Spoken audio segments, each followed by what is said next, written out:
à Nathan.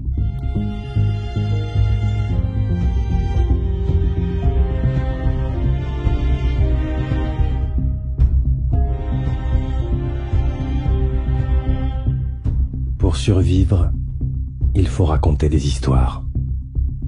Umberto Eco, L'île du jour d'avant. Prologue. Le mystère Nathan Falls.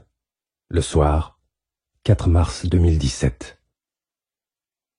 Absent de la scène littéraire depuis près de 20 ans, l'auteur du mythique Lorelei Strange continue de susciter une véritable fascination chez les lecteurs de tout âge.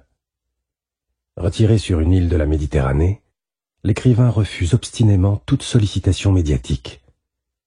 Enquête sur le reclus de l'île Beaumont.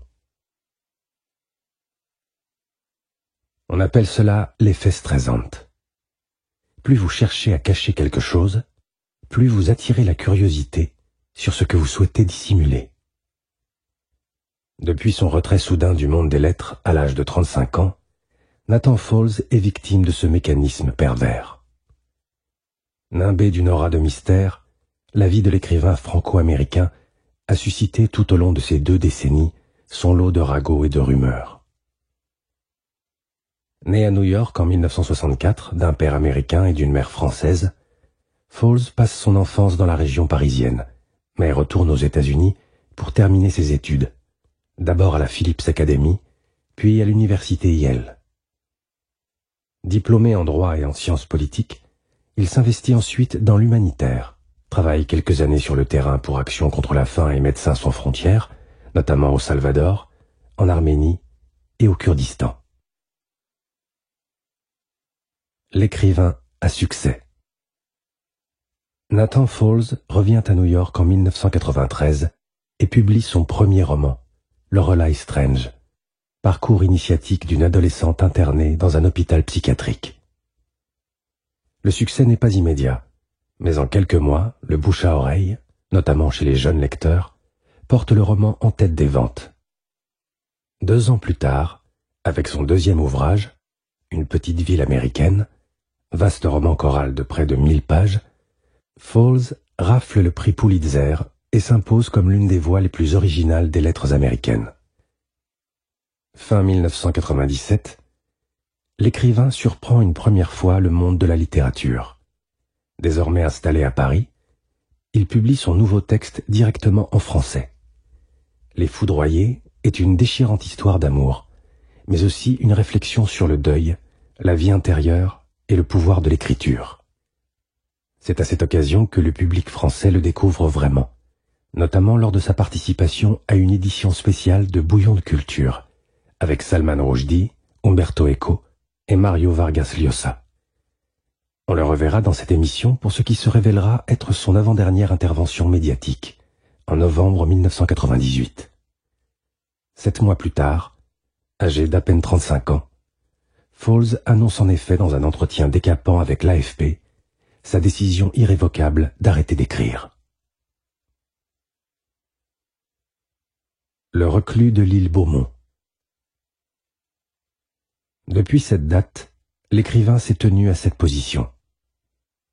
Installé dans sa maison de l'île Beaumont, Falls n'a jamais plus publié le moindre texte, ni accordé d'interview à un journaliste. Il a aussi refusé toutes les demandes d'adaptation de ses romans au cinéma ou à la télévision. Netflix et Amazon s'y sont encore récemment cassés les dents, malgré, dit-on, des offres financières très conséquentes. Depuis bientôt 20 ans, le silence assourdissant du reclus de Beaumont n'a cessé d'alimenter les fantasmes.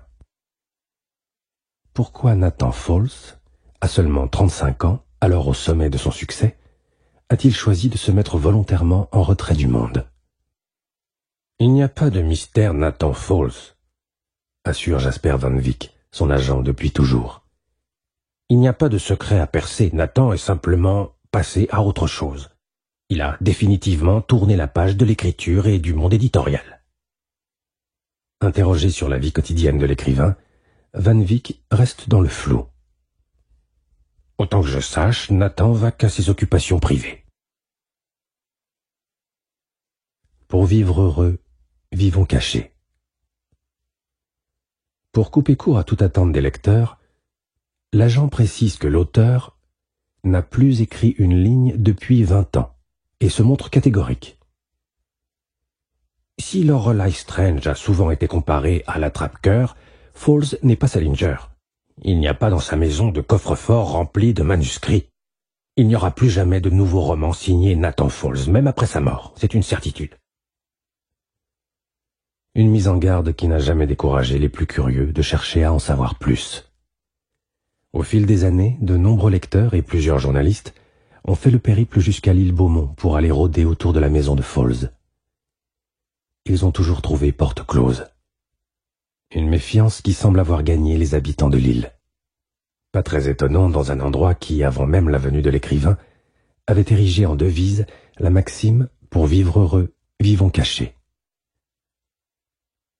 La municipalité ne communique pas sur l'identité de ses résidents, illustres ou non, se contente de préciser le secrétariat du maire.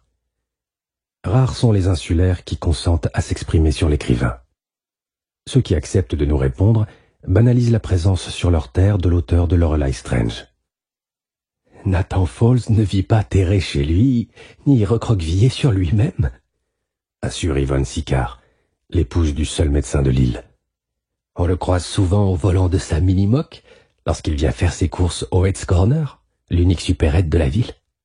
Il fréquente aussi le pub de l'île, notamment lors des retransmissions des matchs de l'Olympique de Marseille, précise le patron de l'établissement.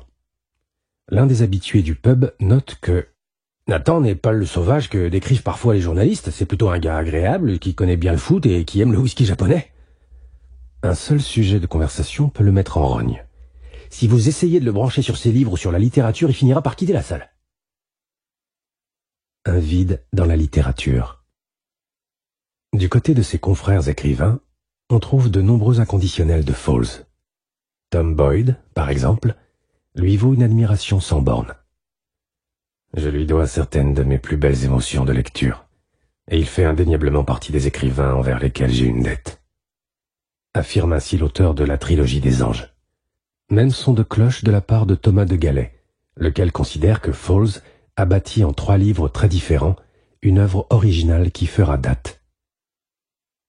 Bien sûr, comme tout le monde, je regrette qu'il se soit retiré de la scène littéraire, déclare le romancier français.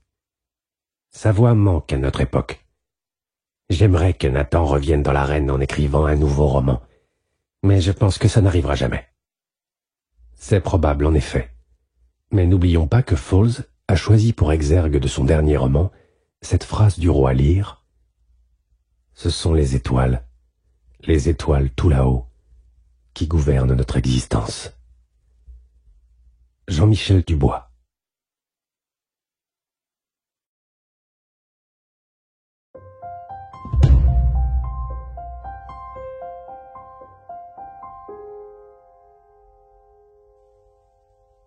Première partie. L'écrivain qui n'écrivait plus.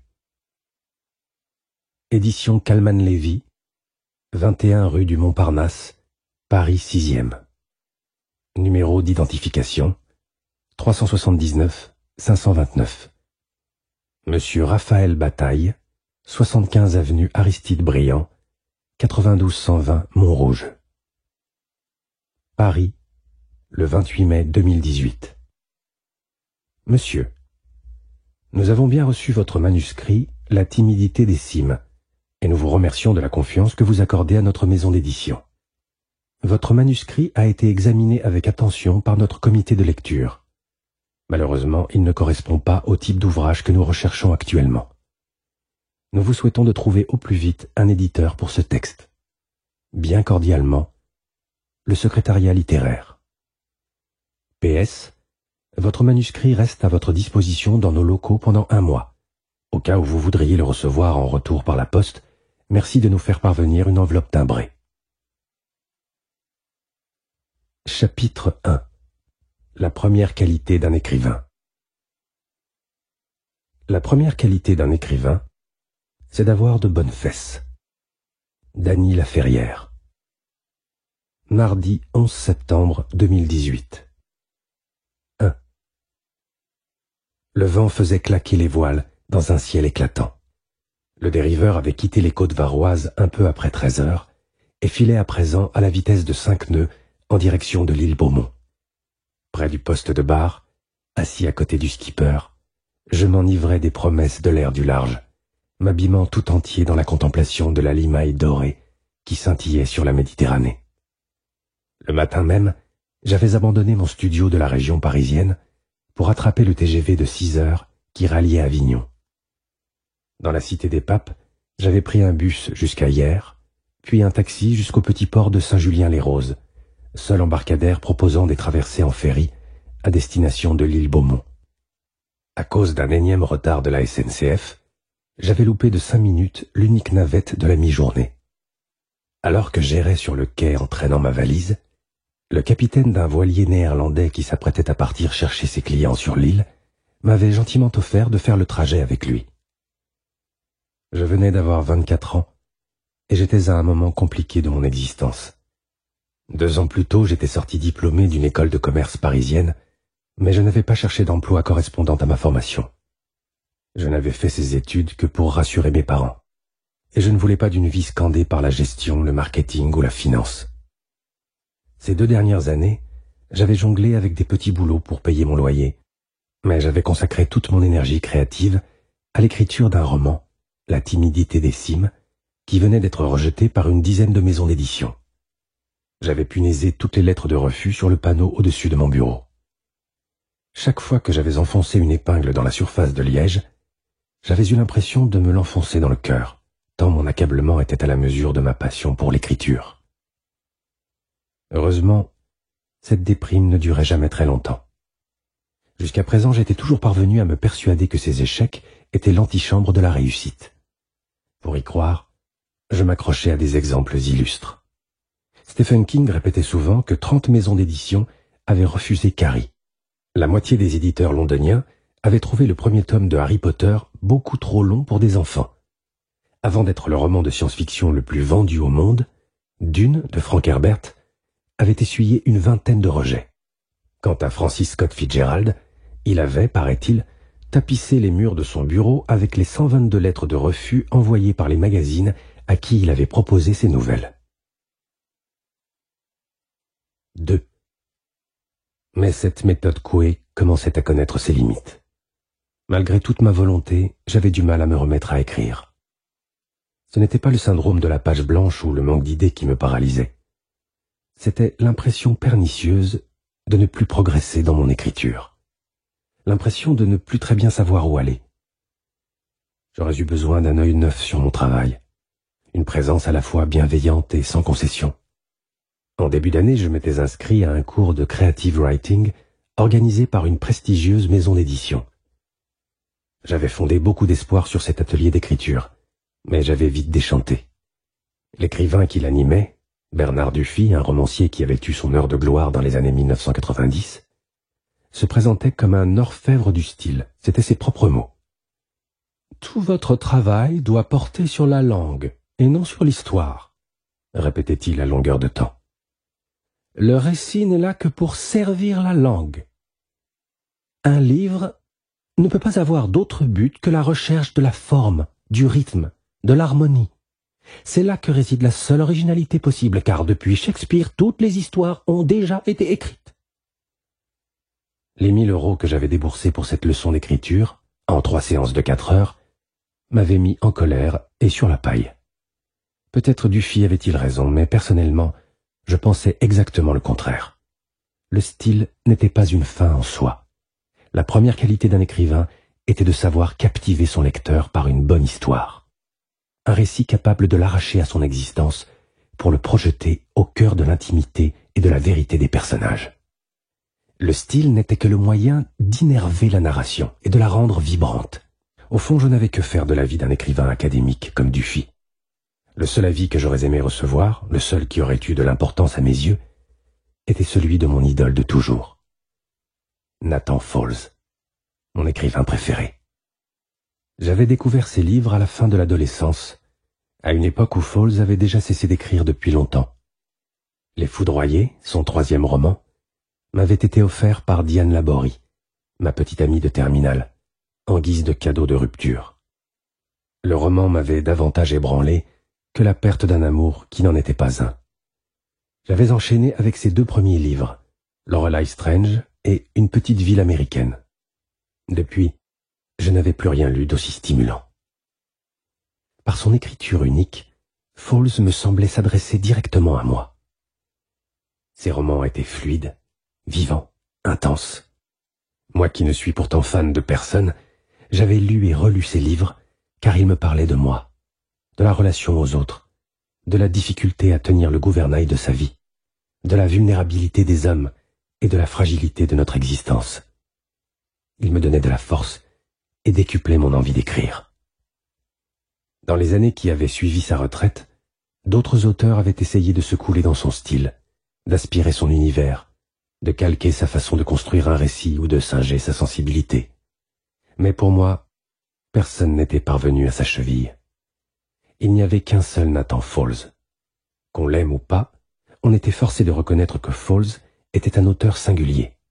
Même en lecture à l'aveugle, il suffisait de parcourir une page d'un de ses livres pour savoir que c'était lui qui l'avait écrite. Et j'ai toujours pensé que là était la véritable marque du talent. Moi aussi j'avais décortiqué ses romans pour essayer d'en percer les secrets. Puis j'avais nourri l'ambition d'établir un contact avec lui. Bien que sans espoir sur mes chances d'obtenir une réponse, je lui avais écrit plusieurs fois via sa maison d'édition en France et son agent aux États-Unis. Je lui avais aussi envoyé mon manuscrit. Puis, il y a 10 jours, sur la newsletter expédiée par le site officiel de l'île Beaumont, j'avais repéré une offre d'emploi. La Rose Écarlate, la petite librairie de Lille, cherchait un employé. J'avais postulé directement en adressant un mail au libraire, et le jour même, Grégoire Audibert, le patron de la librairie, m'avait appelé par FaceTime pour m'annoncer qu'il retenait ma candidature. Le poste était à pourvoir pour 3 mois. Le salaire n'était pas terrible, mais Audibert m'assurait un logement et 2 repas par jour au Fort de Café, l'un des restaurants de la place du village. J'étais ravi d'avoir décroché ce travail, qui, d'après ce que j'avais cru comprendre des propos du libraire, me laisserait du temps pour écrire dans un cadre inspirant, et qui, j'en avais la certitude, me donnerait l'occasion de rencontrer Nathan Fowles. 3. Une manœuvre du skipper ralentit l'allure du voilier. « Terre, droit devant !» cria-t-il en désignant du menton la silhouette de l'île qui se découpait à l'horizon. Située à 3/4 d'heure de bateau des côtes varoises, l'île Beaumont avait la forme d'un croissant. Un arc de cercle d'une 15aine de kilomètres de long sur 6 de large. On la présentait toujours comme un écrin sauvage et préservé. Une des perles de la Méditerranée, où alternaient criques aux eaux turquoises, calanques, pinèdes et plages de sable fin. La côte d'Azur éternelle, sans les touristes, la pollution et le béton. Ces 10 derniers jours, j'avais eu tout le temps de compulser la documentation que j'avais pu trouver sur l'île. Depuis 1955, Beaumont appartenait à une discrète famille d'industriels italiens, les Gallinari, qui, au début des années 1960, avaient investi des sommes folles dans son aménagement, menant de grands travaux d'adduction d'eau et de terrassement, et créant ex nihilo l'un des premiers ports de plaisance de la côte. Au fil des années, le développement de l'île s'était poursuivi selon une ligne claire. Ne jamais sacrifier le bien-être de ses habitants sur l'autel d'une prétendue modernité. Et pour les insulaires, les menaces avaient 2 visages bien identifiés, les spéculateurs et les touristes. Pour limiter les constructions, le Conseil de l'île avait adopté une règle simple qui consistait à geler le nombre global de compteurs d'eau. Une stratégie copiée sur ce qu'avait fait pendant longtemps la petite ville de Bolinas en Californie. Résultat, depuis 30 ans, la population tournait autour de 1500 âmes. Il n'y avait pas d'agence immobilière à Beaumont. Une partie des biens se transmettait de famille en famille et le reste par cooptation. Quant au tourisme, il était contenu grâce à une maîtrise vigilante des liaisons avec le continent.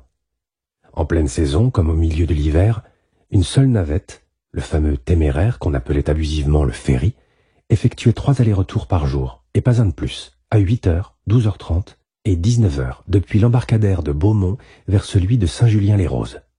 Tout ça se faisait à l'ancienne, sans réservation préalable, et en donnant toujours la priorité aux résidents. Pour être exact, Beaumont n'était pas hostile à la venue des touristes, mais rien n'y était prévu pour eux. L'île comptait en tout et pour tout 3 cafés, 2 restaurants et un pub. Il n'y avait pas d'hôtel et les locations chez l'habitant étaient rares. Mais plus on dissuadait les gens d'y venir, plus l'endroit gagnait en mystère et devenait un lieu prisé.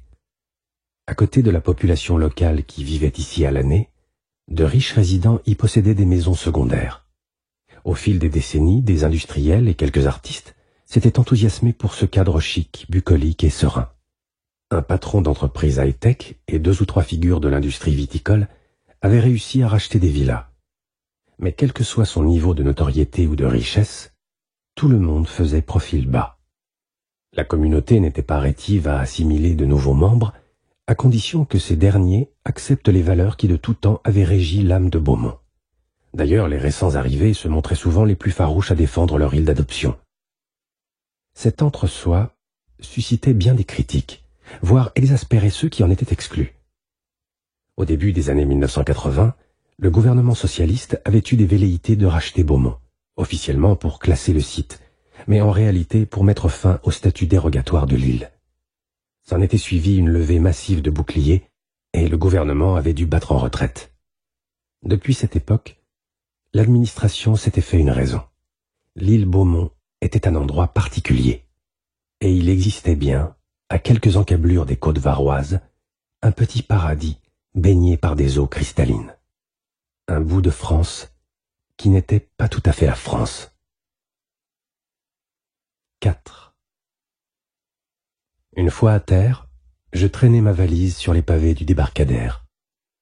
Le port de Plaisance n'était pas très grand, mais bien aménagé, animé et plein de charme. La petite ville se déployait tout autour de la baie, un peu à la manière d'un amphithéâtre.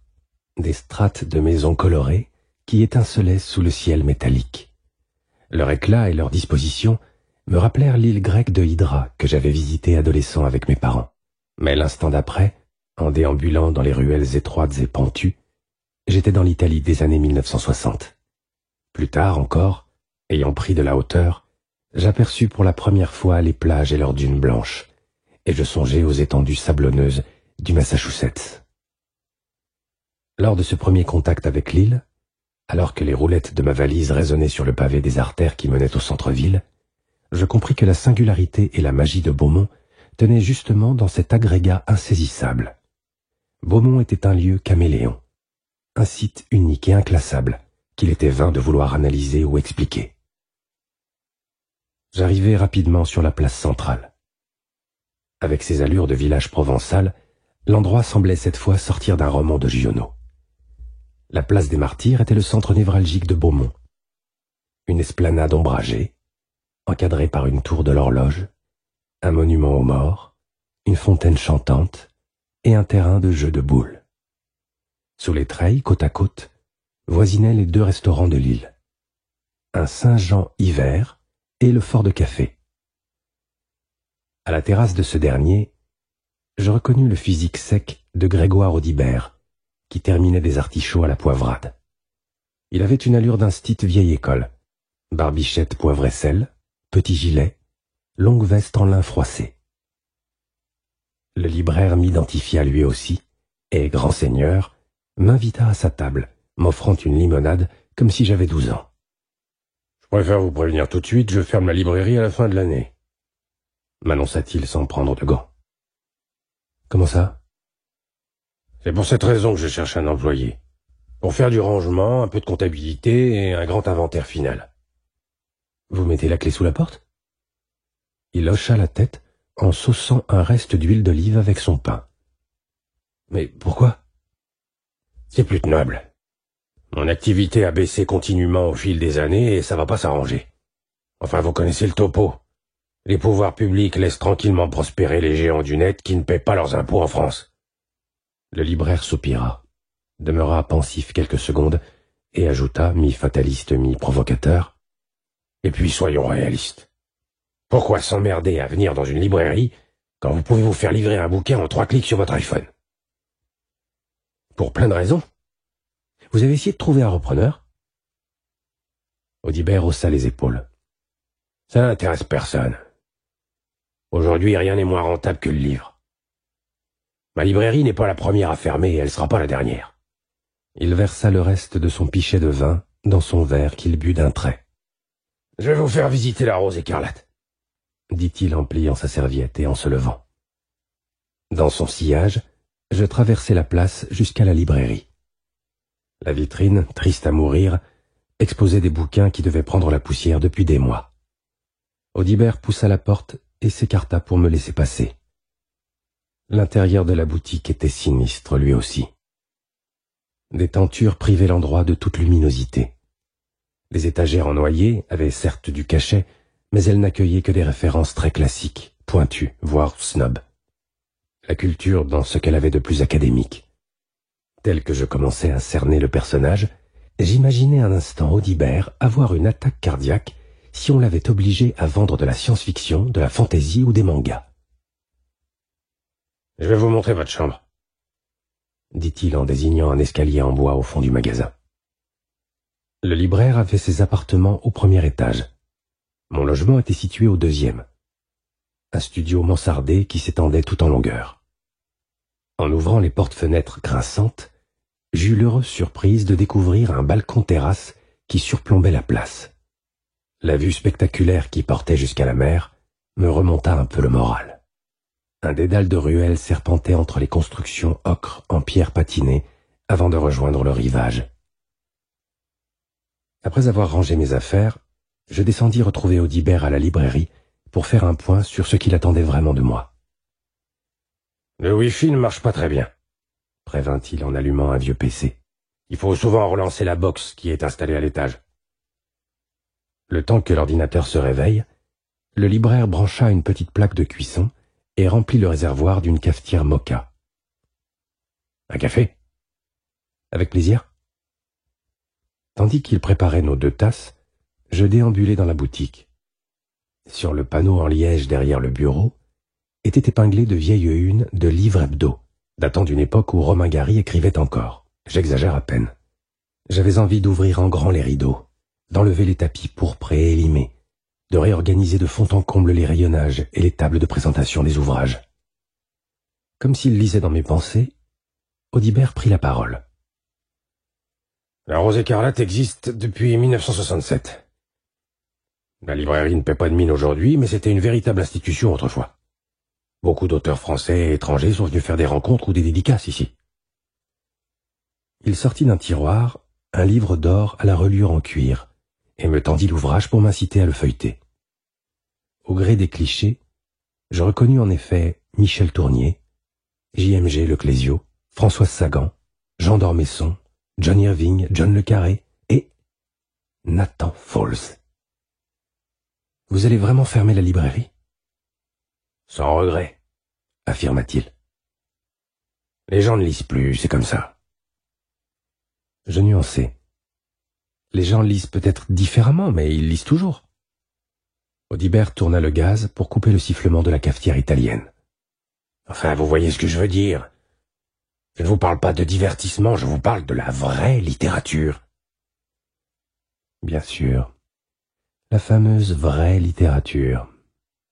Il y avait toujours un moment avec les gens comme Audibert où cette expression, ou celle de vrai écrivain, revenait sur le tapis.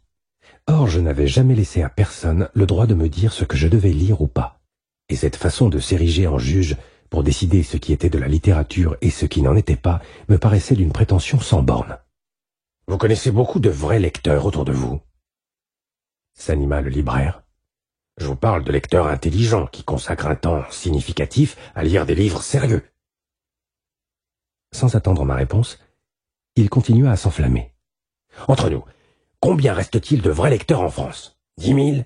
5 000? Moins peut-être. » Je vous trouve pessimiste. « Non, non, il faut s'y résoudre. Nous entrons dans un désert littéraire. Aujourd'hui, tout le monde veut être écrivain et plus personne ne lit. » Pour sortir de cette conversation, je lui montrai la photo de Falls collée dans l'album. Nathan Falls, vous le connaissez? Audibert fronça les sourcils avec une moue méfiante. Un peu. Enfin, si tant est qu'on puisse connaître Nathan Falls. Il me servit une tasse d'un café qui avait la couleur et la consistance de l'encre. Lorsque Falls est venu dédicacer son livre ici, en 1995 ou 1996, c'était la première fois qu'il mettait les pieds sur l'île. Il en est tout de suite tombé amoureux. C'est même moi qui l'ai aidé à acheter sa maison, la Croix du Sud. Mais par la suite, nos rapports sont devenus quasi inexistants. Il vient encore à la librairie, parfois? Non, jamais. Si je vais le voir, vous pensez qu'il acceptera de me dédicacer un livre? Audibert secoua la tête en soupirant. Je vous conseille vraiment d'oublier cette idée. C'est le meilleur moyen de vous prendre un coup de fusil. Entretien de Nathan Falls à l'AFP. 12 juin 1999. Extrait. Vous nous confirmez qu'à 35 ans, en pleine gloire, vous mettez un terme à votre carrière de romancier? Oui, j'en ai fini avec tout ça. J'écris sérieusement depuis 10 ans. 10 ans que je suis tous les matins, le cul sur une chaise, le regard rivé sur mon clavier. Je veux plus de cette vie. Votre décision est irrévocable? Oui. L'art est long, la vie est brève. L'année dernière, vous annonciez pourtant travailler à un nouveau roman, provisoirement intitulé « Un invincible été ». Le projet n'a pas dépassé le stade de l'ébauche et je l'ai définitivement abandonné. Quel message adressez-vous à vos nombreux lecteurs qui attendent votre prochain ouvrage? Qu'ils arrêtent d'attendre. Je n'écrirai plus de livres. Qu'ils lisent d'autres auteurs.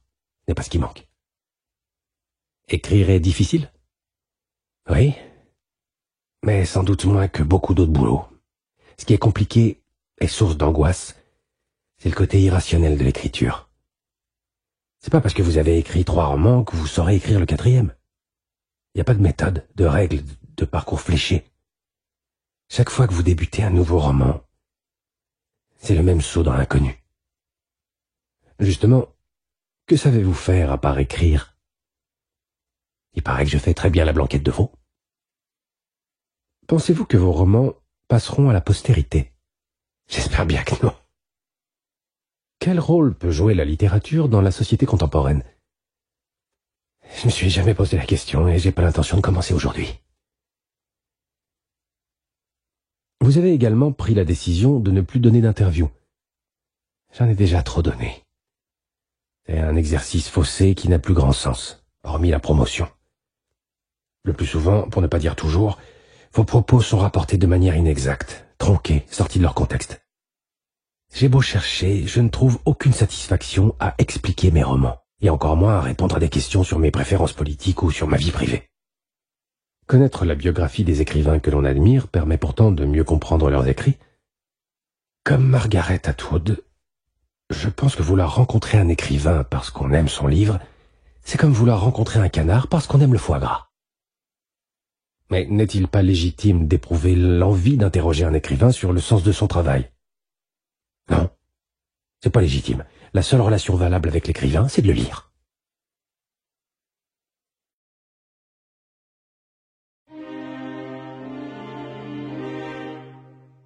Chapitre 2. Apprendre à écrire. Le métier d'écrivain fait apparaître celui du jockey comme une situation stable. John Steinbeck. Une semaine plus tard, mardi 18 septembre 2018. 1. La tête basse, les mains crispées sur le guidon, je donnais les derniers coups de pédale pour accéder au sommet de l'extrémité est de l'île. Je suais à grosses gouttes. Mon vélo de location semblait peser 1 tonne et mon sac à dos me cisaillait les épaules. Il ne m'avait pas fallu longtemps pour tomber à mon tour amoureux de Beaumont.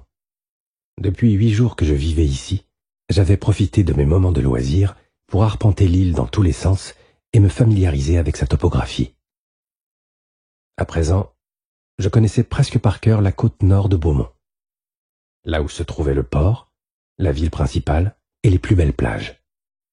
Colonisée par les falaises et les rochers, la côte sud était moins accessible, plus sauvage, mais pas moins belle. Je ne m'y étais aventuré qu'une seule fois sur la presqu'île Sainte-Sophie, pour apercevoir le monastère du même nom où vivaient encore une vingtaine de bénédictines. À l'opposé, la pointe du Safranier, où je me rendais à présent, n'était pas desservie par la Strada Principale, la route d'une 40aine de kilomètres qui faisait le tour de l'île. Pour y accéder, il fallait dépasser la dernière plage du nord, celle de l'Anse d'Argent, et emprunter sur 2 kilomètres un étroit chemin de terre au milieu d'une forêt de pins. D'après les renseignements que j'avais réussi à glaner dans la semaine, l'entrée de la propriété de Nathan Falls se trouvait au bout de ce chemin qui répondait au joli nom de sentier des botanistes. Lorsque j'y arrivai enfin, je ne trouvai qu'un portail en aluminium encastré dans un haut mur d'enceinte en moellon de schiste. Pas de boîte aux lettres, ni aucune mention du propriétaire. La maison s'appelait en théorie la Croix du Sud, mais ce n'était indiqué nulle part. Seules quelques pancartes vous accueillaient chaleureusement. Propriété privée, défense d'entrée, chien méchant, domaine sous surveillance vidéo. Il n'y avait même pas la possibilité de sonner ou de signaler sa présence de quelque manière que ce soit. Le message était très clair. Qui que vous soyez, vous n'êtes pas le bienvenu. J'abandonnai mon vélo et longeai à pied le mur d'enceinte.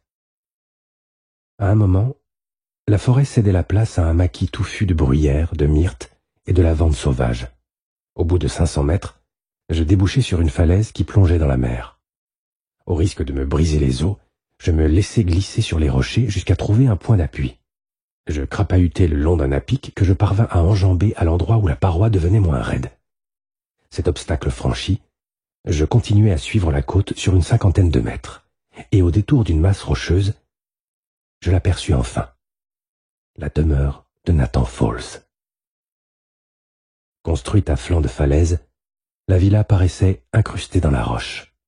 Dans la grande tradition de l'architecture moderne, c'était un parallélépipède strié de dalles en béton armé brut de décoffrage. 3 niveaux se détachaient, flanqués de terrasses et desservis par un escalier de pierre qui menait directement à la mer. Le socle de la bâtisse semblait faire corps avec la falaise. Il était ponctué d'une série de hublots, comme sur un paquebot. La porte, haute et large, qui le perçait, laissait deviner qu'il servait de hangar à bateau. Devant lui s'avançait un ponton en bois, au bout duquel était amarré un canot à moteur, à la coque de bois brillant. Alors que je continuais à progresser prudemment sur les rochers, je crus apercevoir une ombre qui se déplaçait sur la terrasse intermédiaire. Était-il possible que ce soit Falls lui-même? Je mis ma main en visière pour essayer de mieux distinguer la silhouette. Il s'agissait de celle d'un homme en train d'épauler un fusil. 2. J'eus à peine le temps de me jeter derrière un rocher qu'un coup de feu claqua dans l'air. À 4 ou 5 mètres derrière moi, l'impact de la balle projeta des éclats aigus qui crépitèrent à mes oreilles. Je restai prostré une bonne minute. Mon cœur cognait. Tout mon corps tremblait, et un filet de sueur coulait le long de mon échine. Audibert ne m'avait pas menti. Falls avait complètement disjoncté et pratiquait le tir au pigeon sur les intrus qui s'aventuraient dans sa propriété. Je demeurai plaqué au sol. Je ne respirais plus. Après cette première sommation, la voix de la raison me hurlait de prendre mes jambes à mon cou sans demander mon reste. Pourtant, je décidai de ne pas reculer. Au contraire, je me relevai et repris mon avancée vers la maison. Falls était maintenant descendu à l'étage inférieur, sur la dalle surélevée qui dominait les rochers. Un deuxième coup de feu atteignit un tronc d'arbre que le vent avait abattu. Le rondin explosa en gerbes de bois mort qui m'éraflèrent le visage. J'avais peur comme jamais. Obstinément, je persistai presque malgré moi à sauter d'un rocher à l'autre. Nathan Falls, l'homme dont j'avais tant aimé les romans, ne pouvait pas être un assassin en puissance. Pour mieux me détromper, un 3e coup de feu fit voler la poussière à 50 centimètres seulement de mes converses. Bientôt, je ne fus qu'à quelques mètres de lui. « Dégage ! Tu es sur une propriété privée !» lança-t-il du haut de la dalle. « C'est pas une raison pour me tirer dessus ?» Pour moi, ça l'est. J'avais le soleil dans les yeux. Insaisissable, la silhouette de Falls se détachait à contre-jour. Taille moyenne, mais physique solide, il portait un panama et des lunettes de soleil aux reflets bleutés. Surtout, il avait toujours son fusil pointé sur moi, prêt à faire feu. « Qu'est-ce que tu viens foutre ici ?»« Je suis venu vous voir, monsieur Falls. » Je fis glisser mon sac à dos pour en sortir le manuscrit de La timidité des cimes. « Je m'appelle Raphaël Bataille. J'ai écrit un roman. J'aimerais que vous le lisiez pour me donner votre avis. » J'en ai rien à battre de ton roman. Et rien ne t'autorise à venir me harceler chez moi. Je vous respecte trop pour vous harceler. C'est pourtant ce que tu fais. Si tu me respectais vraiment, tu respecterais aussi mon droit à ne pas être dérangé. Un chien magnifique, un golden retriever au poil blond, venait de rejoindre Falls sur la terrasse et aboyait dans ma direction. Pourquoi as-tu continué à avancer alors que je te canardais? Je savais que vous me tueriez pas. Pourquoi donc? Parce que vous avez écrit Lorelei Strange et les foudroyer. Toujours aveuglé par le contre-jour, je l'entendis ricaner. Si tu crois que les écrivains possèdent les vertus morales qu'ils prêtent à leurs personnages, t'es vraiment naïf. Et même un peu con.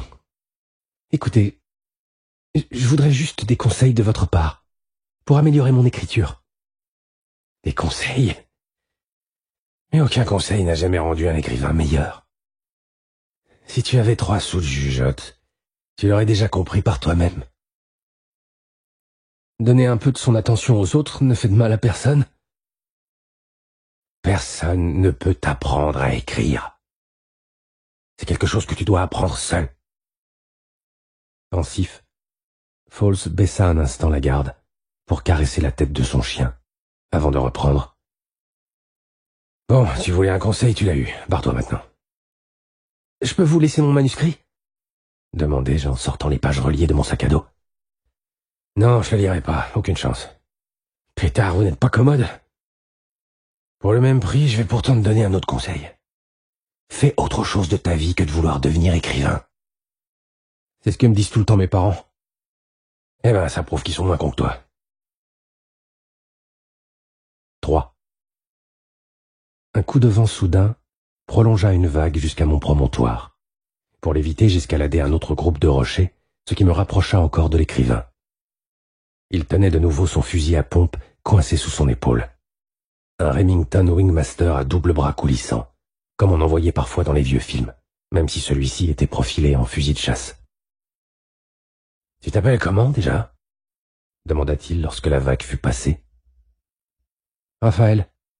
Raphaël Bataille. »« Et tu as quel âge ?»« 24 ans. »« Depuis quand veux-tu écrire ?»« Depuis toujours.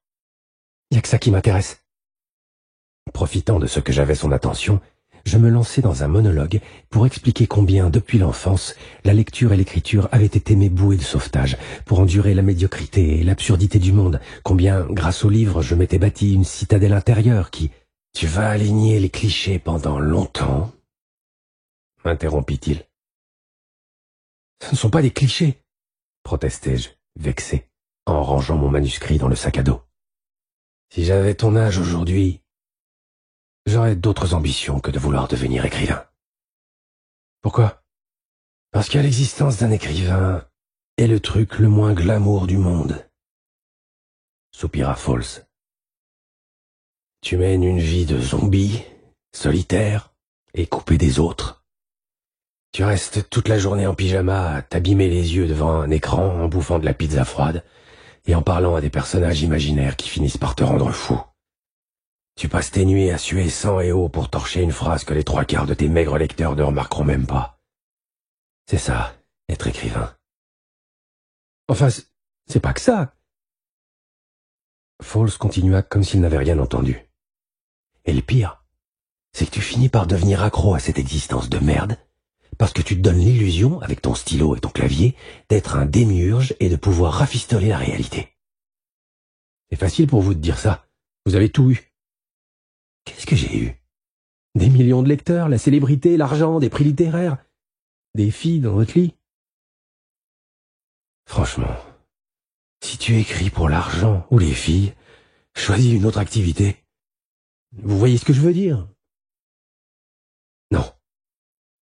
Et je sais même pas pourquoi je discute avec toi. Je vous laisse mon manuscrit. Falls protesta, mais sans perdre de temps, je lançai le sac vers la terrasse sur laquelle il se tenait. Surpris, l'écrivain tenta de s'écarter pour éviter d'être percuté. Son pied droit glissa et il chuta sur la roche. Il étouffa un cri, chercha à se relever immédiatement en laissant échapper un juron. « Bordel de bordel, ma cheville !» Je suis confus, je vais vous aider. N'approche pas. Si tu veux m'aider, barre-toi le plus loin possible et ne reviens jamais. Il ramassa son arme et me mit en joue. Cette fois, je ne doutais plus qu'il soit capable de me fusiller sur place. Je fis volte-face et m'enfuis, dérapant sur les rochers, me rattrapant d'une main puis de l'autre sans beaucoup de dignité pour échapper à la colère de l'écrivain. À mesure que je m'éloignais, je me demandais comment Nathan Falls pouvait aujourd'hui tenir ce discours désabusé. J'avais lu quantité d'interviews de lui, antérieures à 1999. Avant de se retirer de la scène littéraire, Falls ne se faisait pas prier pour intervenir dans les médias. Il y déroulait toujours des propos bienveillants et mettait en avant son amour de la lecture et de l'écriture. Qu'est-ce qui avait bien pu le faire basculer? Pourquoi un homme au fait de sa gloire abandonne-t-il soudain tout ce qu'il aime faire, tout ce qui le construit et le nourrit, pour s'enfermer dans la solitude? Qu'est-ce qui s'était déréglé dans la vie de Falls au point qu'il renonce à tout ça? Une lourde dépression? Un deuil? Une maladie? Personne n'avait jamais réussi à répondre à ces questions. Quelque chose me disait que si j'arrivais à percer le mystère Nathan Falls, je parviendrais également à réaliser mon rêve de publier un livre. De retour dans la forêt, j'enfourchai mon vélo pour retrouver la route et rejoindre la ville. Ma journée avait été fructueuse. Falls ne m'avait peut-être pas prodigué la leçon d'écriture que j'attendais, mais il avait fait mieux. Il m'avait donné un formidable sujet de roman et l'énergie dont j'avais besoin pour commencer à l'écrire.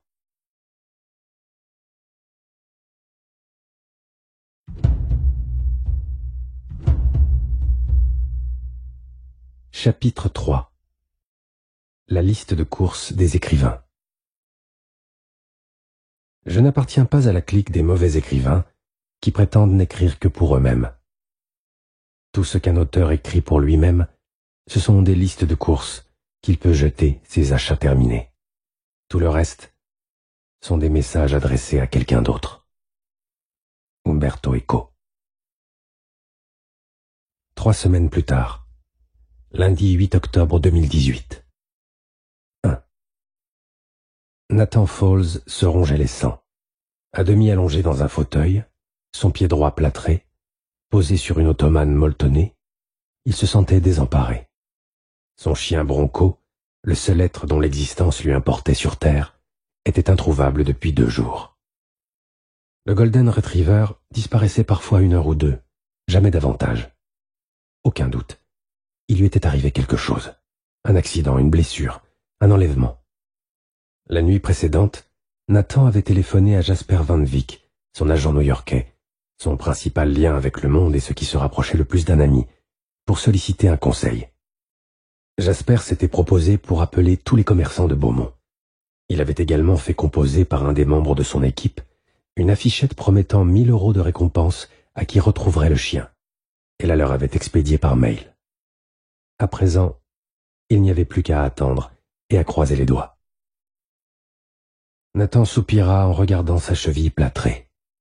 Il avait déjà envie d'un whisky alors qu'il n'était même pas 11 heures du matin. 20 jours qu'il vivait cloîtré à cause de ce petit con de Raphaël Bataille. Au début, il avait pensé que l'entorse était bénigne et qu'il s'en tirerait avec une poche de glace sur l'articulation et quelques comprimés de paracétamol. Mais lorsqu'il s'était réveillé le lendemain de l'intrusion de ce gamin, il avait compris que les choses allaient être beaucoup plus compliquées. Non seulement sa cheville n'avait pas désenflé, mais encore, il lui avait été impossible de faire un pas sans hurler de douleur. Il avait dû se résoudre à appeler Jean-Louis Sicard, le seul médecin de Beaumont. Un original qui, depuis 30 ans, parcourait les 4 coins de l'île sur une vieille mobilette. Le diagnostic de Sicard n'était pas optimiste. Les ligaments de la cheville s'étaient rompus, l'enveloppe de l'articulation était déchirée, et un tendon avait lui aussi salement morflé. Sicard lui avait ordonné un repos complet. Il avait surtout posé un plâtre qui lui montait presque jusqu'aux genoux, et qui, depuis 3 semaines, le rendait totalement fou. Avec ses béquilles, Falls tournait comme un lion en cage, et il bouffait des anticoagulants pour éviter les caillots. Heureusement, dans moins de 24 heures, sonnerait la délivrance.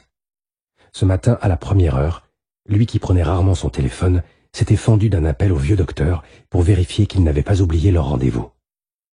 Falls avait même essayé de faire venir Sicard le jour même, mais sa tentative s'était soldée par un échec. 2. La sonnerie du téléphone mural tira Fawles de sa léthargie. L'écrivain ne possédait ni portable, ni adresse mail, ni ordinateur. Juste un vieux combiné en bakélite fixé à un pilier en bois porteur qui délimitait l'espace entre le salon et la cuisine. Fawles ne se servait de cet appareil que pour passer des coups de fil.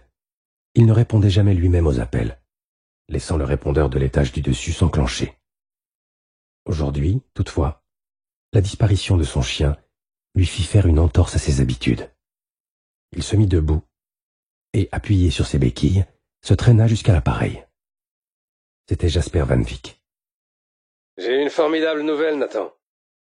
On a retrouvé Bronco. » Fawles sentit un immense soulagement le traverser. « Il va bien ?»« Très bien, » assura son agent. « Où l'a-t-on retrouvé ?»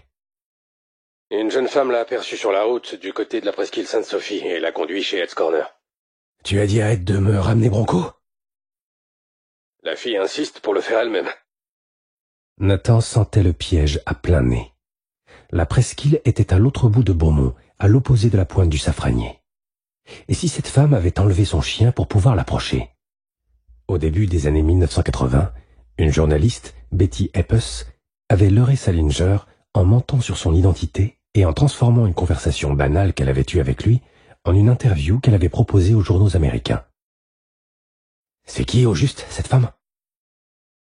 Mathilde Monet, une Suissesse, je crois, en vacances sur l'île. Elle loue le bed and breakfast près du couvent des Bénédictines. Elle est journaliste au Temps, à Genève. Fawles soupira. Ça n'aurait pas pu être une fleuriste, une charcutière, une infirmière, une pilote de ligne. Il fallait que ce soit une journaliste. Laisse tomber, Jasper. Je le sens pas. Il serra le poing et frappa le poteau de bois. Il avait besoin de son chien, et Bronco avait besoin de lui. Mais il ne pouvait pas prendre sa voiture pour aller le chercher. Ce n'était pas une raison pour tomber dans un traquenard. Journaliste au Temps. Il se souvenait d'un correspondant de ce journal qu'il avait interviewé autrefois à New York. Un type jouant la connivence, mais qui était passé à côté du roman. C'était peut-être les pires. Les journalistes qui faisaient une bonne critique de votre livre sans en avoir rien compris. C'est peut-être tout simplement un hasard qu'elle soit journaliste, suggéra Jasper. Un hasard? T'es con ou tu te fous de moi? Écoute, ne te prends pas la tête, Nathan. Tu acceptes qu'elle vienne à la Croix du Sud, tu récupères ton chien, et tu la mets dehors illico presto. Le combiné dans une main, Fawles se massa les paupières pour s'accorder encore quelques secondes de réflexion. Il se sentait vulnérable, avec sa cheville dans le plâtre, et détestait cette impression de subir une situation qu'il ne maîtrisait pas. D'accord, céda-t-il pourtant. Rappelle-la. Rappelle cette Mathilde Monet. Dis-lui de passer en début d'après-midi et explique-lui les consignes pour venir jusqu'ici. 3. Midi.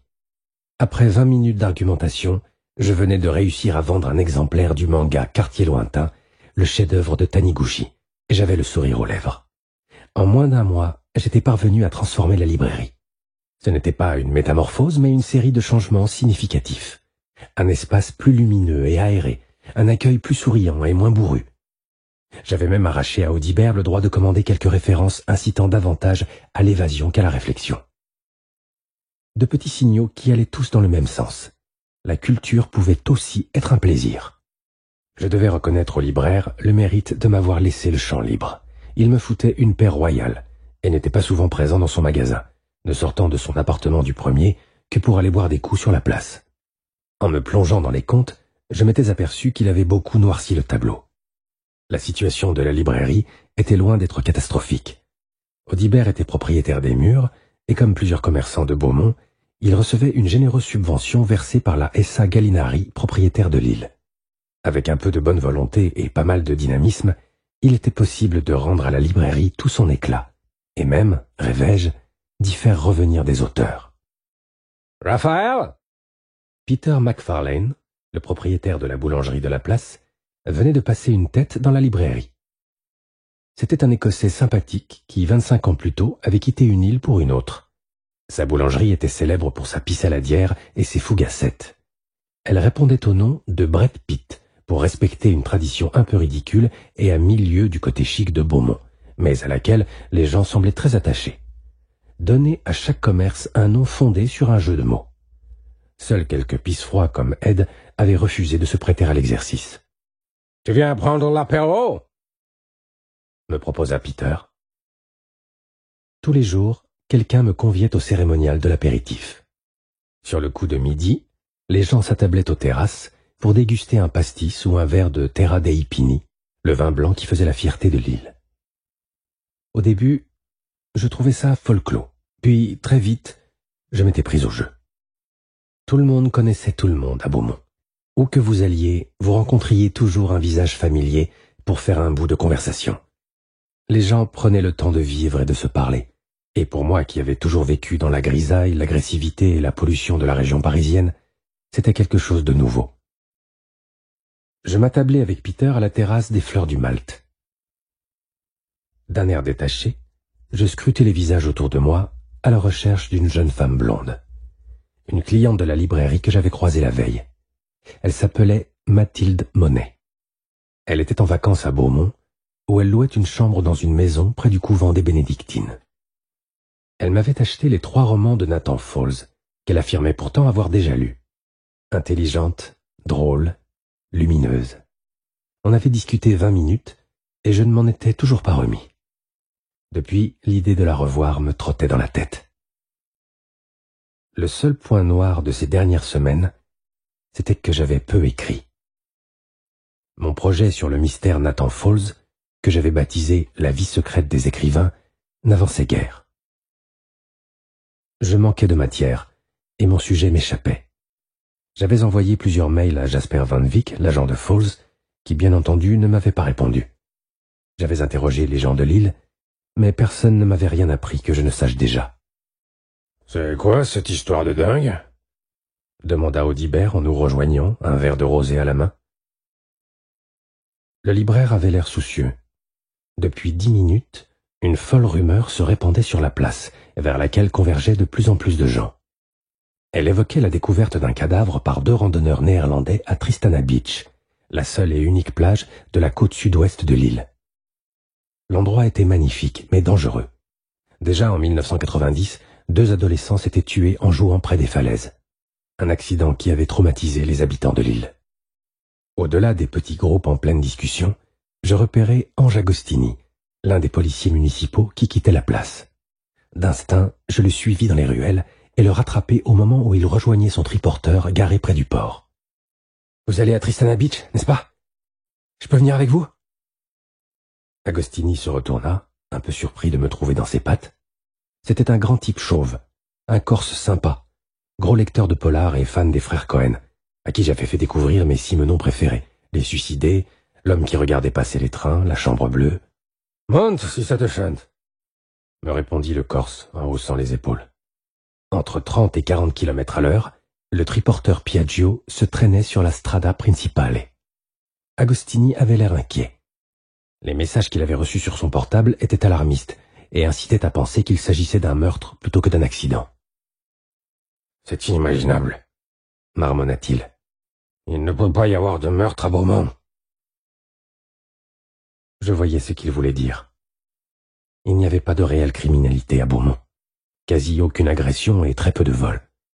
Le sentiment de sécurité était tel que les gens laissaient leurs clés sur leur porte d'entrée ou les poussaient avec leurs bébés à l'extérieur des magasins.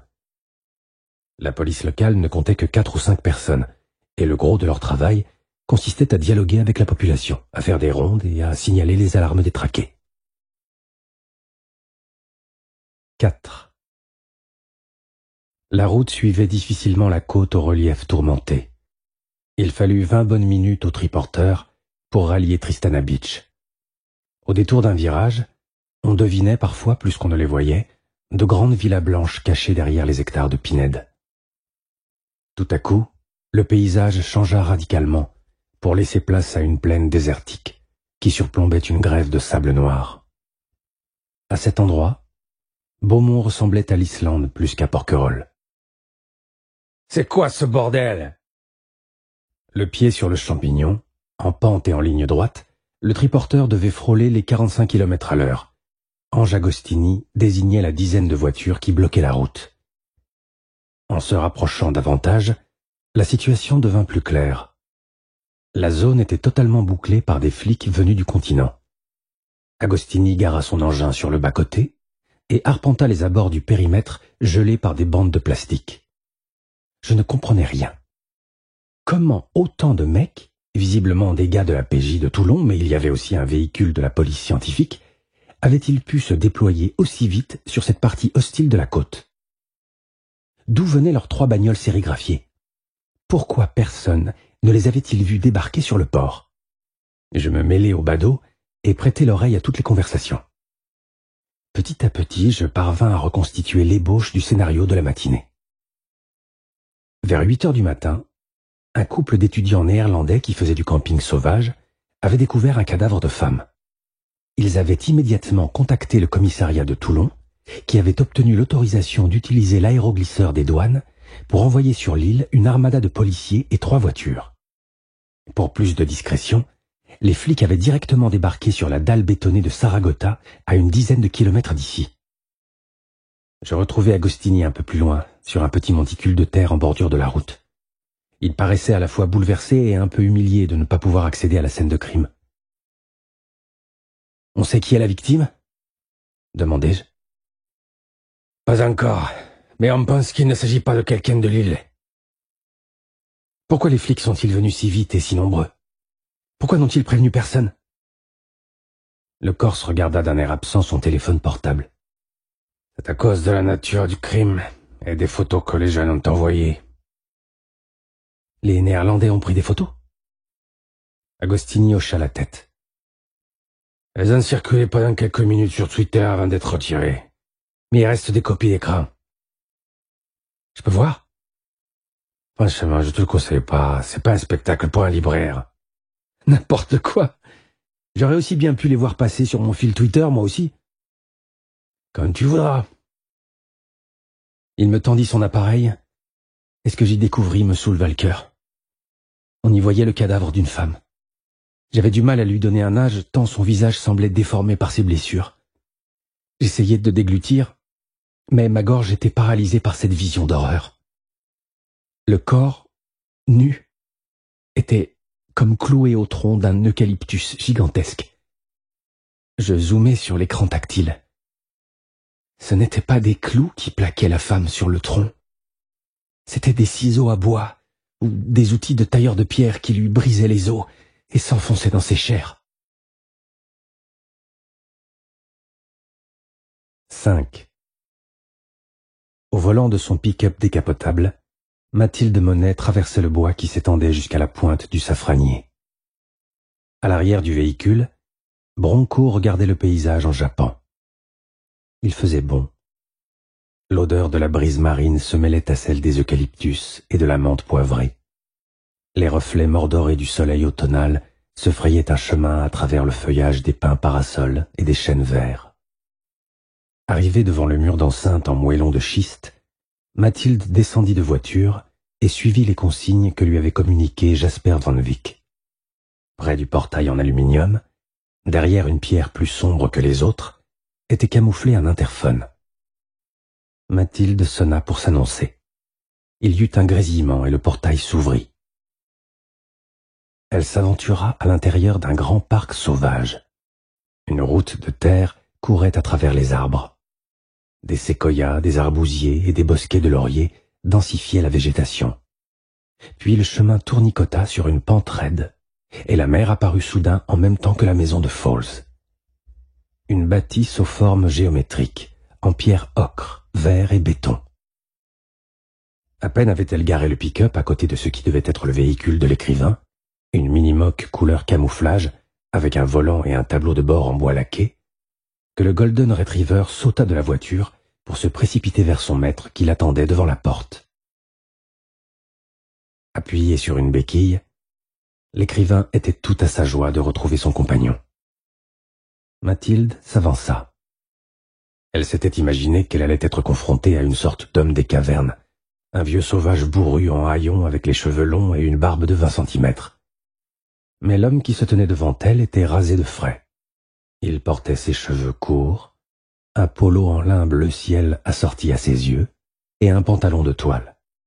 « Mathilde Monet », se présenta-t-elle en lui tendant la main. « Merci de m'avoir ramené Bronco. » Elle gratta la tête du chien. « Vos retrouvailles font plaisir à voir, en tout cas. » Mathilde pointa du doigt la béquille et la cheville plâtrée. « Ce n'est pas trop grave, j'espère. » Foles secoua la tête. « Demain, ce ne sera plus qu'un mauvais souvenir. » Elle hésita, puis... « Vous ne vous rappelez plus, mais nous nous sommes déjà rencontrés. » Méfiant, il recula d'un pas. « Je ne pense pas. »« Si, c'était il y a longtemps. »« À quelle occasion ?»« Je vous laisse deviner. » 6. Foles savait que plus tard, il se dirait que c'était à ce moment précis qu'il aurait dû tout arrêter. Dire simplement ce dont il avait convenu avec Van Wyck, merci et au revoir, et battre en retraite à l'intérieur de la maison. Au lieu de ça, il se tut. Il resta stoïque devant la porte, presque hypnotisé par Mathilde Monet. Elle portait une robe courte, en maille jacquard, un perfecto en cuir, et une paire de sandales à talons hauts et à fines lanières, dont la boucle se fermait sur la bride, à la cheville. Il n'allait pas rejouer le début de l'éducation sentimentale. Ce fut comme une apparition. Mais un long moment, il se laissa griser par ce je ne sais quoi de sensible, d'énergique et de solaire qui émanait de la jeune femme. C'était une griserie contrôlée, une gentille ivresse qu'il s'accordait, un petit shoot de blondeur, de lumière chaude, comme un champ de blé. Pas un instant il ne douta de maîtriser le cours des choses, ni de pouvoir mettre fin en claquant des doigts et quand bon lui semblerait, à cet ensorcellement. La fichette promettait une récompense de 1000 €, mais je crois que je me contenterai d'un thé glacé. Sourit Mathilde. En évitant les yeux verts de son interlocutrice, Foles expliqua mollement que ne pouvant plus se déplacer, il n'avait pas fait les courses depuis longtemps et que ses placards étaient vides. « Un verre d'eau fera l'affaire » insista-t-elle. « Il fait chaud. » Généralement, il était assez doué pour juger les gens à l'instinct. Ses premières impressions étaient souvent les bonnes.